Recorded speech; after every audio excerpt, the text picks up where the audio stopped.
লোভীতে লজ্জা করেনি? ক্ষমতা লোভী না, ভীষণ ক্ষমতা লোভী। তো জয় শ্রীরাম তারা করছে, 3টে পর্ব রামনবমীতে আক্রমণ করেছে, দুর্গাপুজোর প্যান্ডেলে আক্রমণ হচ্ছে। আমি হিন্দুদের বলছি, বরদাস্ত করবেন? কালী পুজোর মা কালী, আমি কালীর সাধক, প্রতিদিন মা কালীর পুজো করি। সেই আমার মা কালীকে প্রিজন মানে, যেখানে চোর ডাকাত রেপিস্ট খুনি তারা বসে, আমার মা কালীকে প্রিজন মানে সরস্বতী পুজোর অনুমতি নিতে হবে হাইকোর্ট থেকে? না, এ হতে পারে না, এটা হতে পারে না। মোথাবাড়িতে ওই ঘটনা ঘটবে, শামশেরগঞ্জে ঘটনা ঘটবে, ধুলিয়ানে ওই ঘটনা ঘটবে।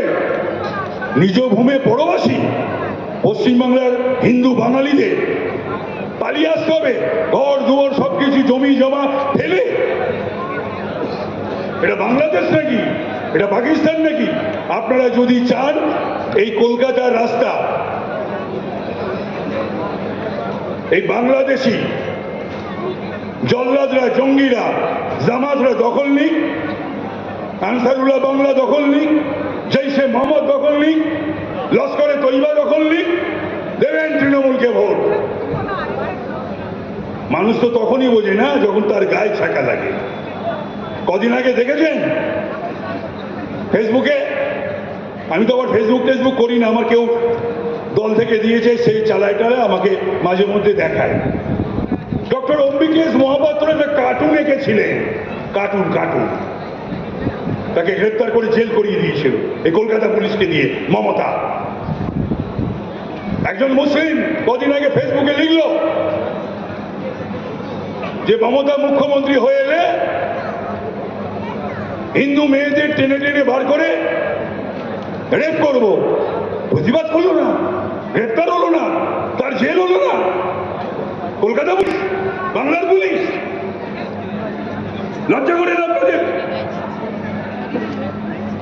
দলটাও যেমন, পুলিশ প্রশাসনও ঠিক তেমনভাবেই সাজিয়েছে।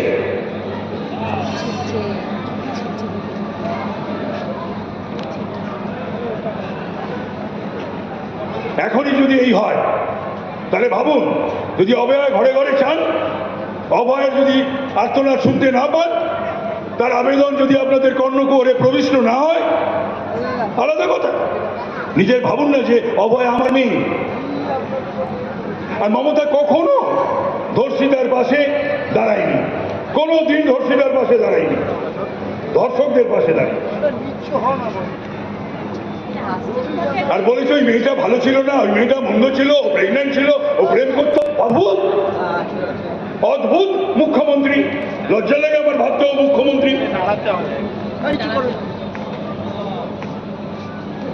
বস থোড়া পানি লাইয়ে না। এইভাবে সে কামদুনি হোক, হাসকালি হোক, দুর্গাপুর হোক, আসানসোল হোক, পার্ক স্ট্রিট হোক, সাউথ ক্যালকাটা হোক, সারা বাংলায় তিনি বলছেন 8টার পর বেরোবে না, 8টার পর মেয়েরা বেরোবে না।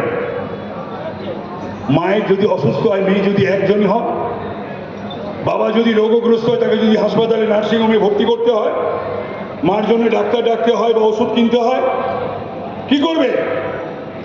বেরোবে না। আর তোমার যখন আদরে সন্দেশখালী শাহজাহান যখন পিঠে করতে ডাকবে, তখন বেরোতে হবে না?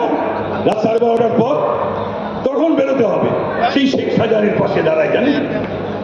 এবং বিধানসভায় বিবৃতি দেয়, রেকর্ডেড স্পিচ। আমার কথা বিশ্বাস পাবে না, গিয়ে তুলে দেখুন, দেখতে আমি বলে দিচ্ছি, 2024-এর 27 জানুয়ারি। এটা একটা স্ট্যান্ডার্ড মহিলা হলো, তারপর আবার চিফ মিনিস্টার। লজ্জা করে না? আর একটা দিনের জন্য আমি আপনাদের দুটো পায়ে ধরছি, ছোট বড়, কাকে ভোট দেবেন কি ভোট দেবেন জানি না, একটা ভোটও মমতার দলকে, মমতার প্রার্থীকে, মমতাকে দেবেন না, দয়া করে দেবেন। পাপ হবে, ওটা অপরাধ হবে ওকে ভোট দেওয়া। কি করেছে বাংলার জন্য? কিছু করেনি। এটা যারা বলবে তারা মিথ্যে কথা বলবে। শ্বেতপত্র প্রকাশ করতে বলুন না, শ্বেতপত্র প্রকাশ করতে বলুন না।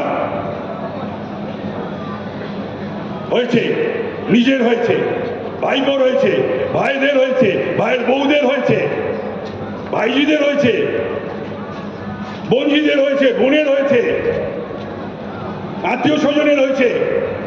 ওকে ঘিরে থাকা ওই দাওয়াতে ইসলাম ফিরহাদের হয়েছে, আর মেসি অরূপের হয়েছে। আমি অবাক হয়ে যাই, বালুকে সার্টিফিকেট দিচ্ছে মমতা ব্যানার্জি, চাল চোরকে সার্টিফিকেট দিচ্ছে। হাজার হাজার কোটি টাকা জেল খেটে বেরোলো, আর যদি অন্যায় হয়, এত উকিল খরচা করছে সরকারি টাকা, হাইকোর্ট বা সুপ্রিম কোর্টে, বেরিয়ে আসার পরে বালুকে দিয়ে কেস করালো না কেন? পার্থকে দিয়ে কেস করালো না কেন? আরো অনেকে আছে, তাদেরকে দিয়ে কেস করাচ্ছে না কেন? যে আমাদের পলিটিক্যাল ভেঞ্জিয়েন্সের জন্যে আমাদের ডাকছে বা আমাদের এতদিন ভেতরে রেখে দিয়েছে? না, সেটা নয়। আর সেই মমতা ব্যানার্জিকে আবার কে জানি কি দুঃখে, মমতা ব্যানার্জিকে আবার সার্টিফিকেট দিচ্ছে কে? পিসি মমতাকে সার্টিফিকেট দিচ্ছেন মেসি অরূপ। পিসিকে মেসি বলছেন বিশ্বের নাকি একজনও যদি সৎ লোক থাকে তাহলে সেটা নাকি মমতা ব্যানার্জি। আর এইটা শোনার পর থেকে সারা বিশ্ব জুড়ে একটা হুল্লোড় হাসির তোলপাড় হচ্ছে। বিশ্বের এক নম্বর সৎ নাকি মমতা ব্যানার্জি। এছাড়া ওদের বলার উপায় নেই।